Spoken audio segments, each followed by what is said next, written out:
ओम श्री रेणुकाय नमः।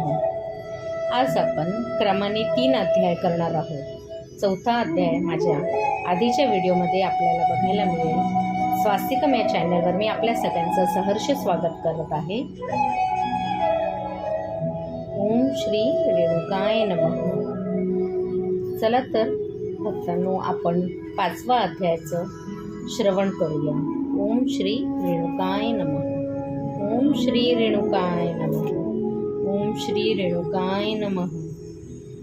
ओम श्री रेणुकाय नमः। ओम श्री रेणुकाय नमः। अध्याय 5वा। नेहमीप्रमाणे एके दिवशी भृगुवारी देवीची विशेष पूजा केली। रात्री देवींचे ध्यान करीत झोपी गेला। श्री दुर्गादेवी राजाच्या स्वप्नात येऊन त्यास म्हणाली, राजा, तू रेणुका देवीच्या विवाहाची चिंता करू नकोस। तुम्हास तुमचे गुरु अगस्त्य ऋषी लवकरच येऊन भेटतील व आशीर्वाद देतील आणि त्या योगे तुझी मनीषा पूर्ण होईल। असा आशीर्वाद देऊन देवी अंतर्धान पावली। पुढे थोड्या वेळाने राजा जागाच झाला। इतक्यात सूर्योदय झाला। तेव्हा राजाने ही स्वप्नाची आनंदप्रद अशी बातमी राणीस कळवली व तो नित्यप्रमाणे चंद्रकांतासह देवीच्या षोडोपचाराने पूजा करून गुरु अगस्त्य ऋषींच्या आगमनाची वाट पाहत व त्यांचेच ध्यान करीत राहिला। इकडे गुरु अगस्त्यांनी रेणुक राजाची चिंता दूरदृष्टीने जाणू लागतेच रेणुक राजाची भेट घेतली। गुरुच्या आगमनाने राजा अत्यंत आनंदित झाला व राणी आणि चंद्रकांता समवेत सर्वांनी त्यांना नमस्कार केला। तसाच सत्पुत्री रेणुका देवीनेही गुरूंना नमस्कार केला। तेव्हा ये बाळा ये असे म्हणून गुरूंनी तिला आपल्याजवळ भद्रासनावर बसून घेतले व तिच्या मस्तकावर आपले हस्त ठेवून रेणुक राजाकडे कृपादृष्टीने पाहिले आणि सर्वांचे क्षेम विचारले व राजाचे मनोगत काय आहे ते निवेदन करण्यास सांगितले। राजा म्हणाला, गुरुवर्य, मी काय सांगू? रेणुका देवी विवाहास योग्य झालेली आहे हे पाहून मी आपल्या मंत्र्यास अनुरूप वराच्या शोधासाठी पाठविले। त्यांनी महिने सर्वत्र संचार केला व हिच्या अनुरूप असा कुठेच आढळत नाही अशी बातमी आणली। यामुळे मी चिंतातूर होऊन श्री दुर्गादेवीचे ध्यान करीत निद्रावश झालो। तेव्हा सर्वाभरणभूषित अशी देवी स्वप्नात येऊन मला मार्गदर्शन देऊन म्हणाली, गुरु अगस्ती लवकरच येऊन तुझ्या पुत्रीच्या विवाहाची चिंता दूर करतील। असे म्हणून देवी अंतर्धान पावली। मी या देवीच्या वचनावर आपल्या आगमनाची वाट पाहत होतो।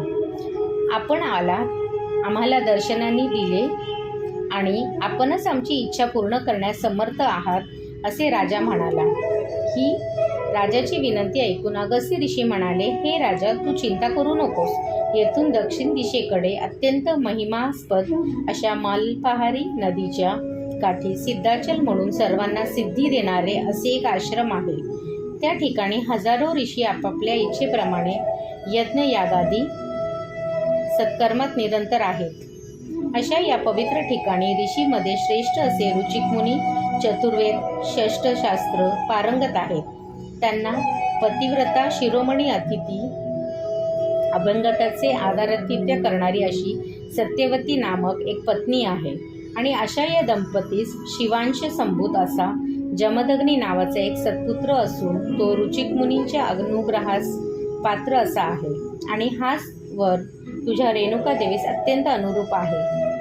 करिता चंद्रकांतास मंत्रासमवेत ताबडतोब रुचिकमुनीने आश्रमात पाठवून त्यांना तुमची विनंती कळविल्यास तुझी इच्छा पूर्ण होईल असे सांगून अगस्त्य ऋषी आपल्या स्थानकास निघून गेले। नंतर रेणुक राजाने चंद्रकांतास त्याचप्रमाणे आपल्या मंत्र्यासही गुरुची आज्ञा कळविली व तुम्ही रुचिकमुनीकडे जाऊन आमची कन्या रेणुका देवी हिचा विवाह त्यांच्या जमदग्नी नामक पुत्राशी करण्याचा आमचा विचार आहे। त्यांना कळवून त्यांची आज्ञा घेऊन यावे असे सांगितले। त्याप्रमाणे तू सीताचलास गेले व रुचिकमुनींचे दर्शन घेऊन त्यांना नमस्कार केला। रुचिकमुनींनी त्यांना आगमनाचे कारण विचारून सर्वांचे क्षेमकुशलही जाणून घेतले।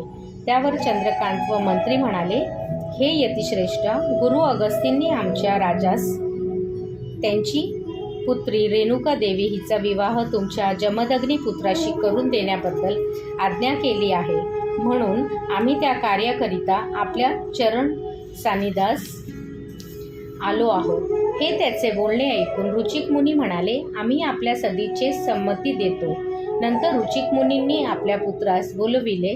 जमदग्नी इतर ऋषी कुमारासमवेत आपल्या पित्यांच्या सानिध्यात आला व त्यांना प्रणिपात करून एकीकडे बसला. तेव्हा त्याच्या ब्रह्मचर्याचे तेज चंद्रकांत व मंत्री या दोघांनाही प्रत्यक्ष दिसले. ते पाहून ते उभयंत्यांनी संतुष्ट झाले.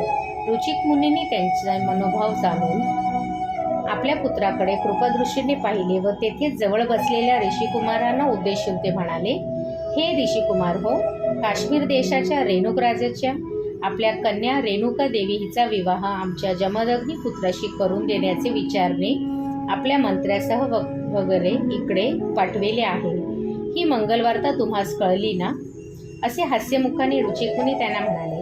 हे ऋषीवर्य, आपल्या इच्छेनुरूप वागणे हे आमचे आद्य कर्तव्य आहे. आपला कुमार जमदग्नी आपल्या इच्छेनुरूप वागणार आहे, असे सर्व ऋषिकुमार म्हणाले व ते आपापल्या वेदाध्यनादी कार्याकडे व यज्ञयागादी कृत्याकडे वळले. इकडे रुचिक मुनींनी सत्यवतीस बोलवून तिला जमदग्नीचा विवाह कशा प्रकारे करावाया त्याची सूचना दिली व या कार्याकरिता येथवर आलेल्या रेणुक राजाच्या परिवाराच्या आधारात त्याची कामगिरी तिजवर सोपविली. तिनेही त्याप्रमाणे त्यांचा यथोचित सत्कार केला.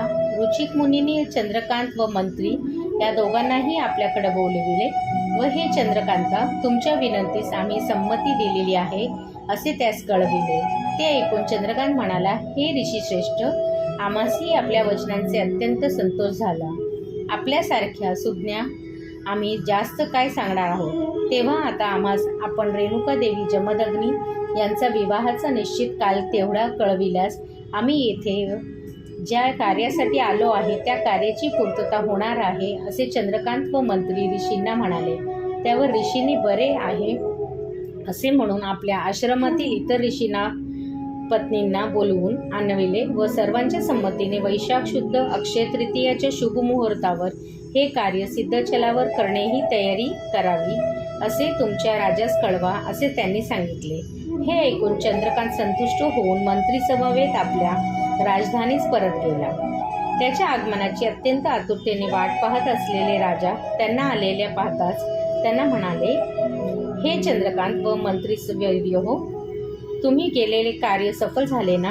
त्यावर ते म्हणाले, गुरु अगस्त्य ऋषींनी कृपेने कार्यसिद्धी झाली. त्या सिद्धचलाची कीर्ती सर्वत्र पसरली.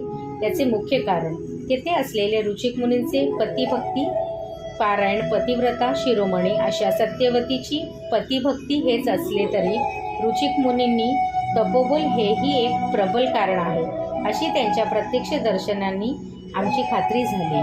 त्यांचा सत्पुत्र जमदग्नीही मातापित्यांच्या भक्तीने युक्त असा त्यांच्या कृपेस पात्र होऊन ब्रह्मचर्याच्या तेजाने तळपतो आहे आणि तोच आमच्या रेणुका देवीस अत्यंत अनुरूप असा वर आहे. आम्ही त्या पुण्याश्रमाचा महिमा प्रत्यक्ष पाहूनच आपणास हे सर्व काही विदित केले आहे.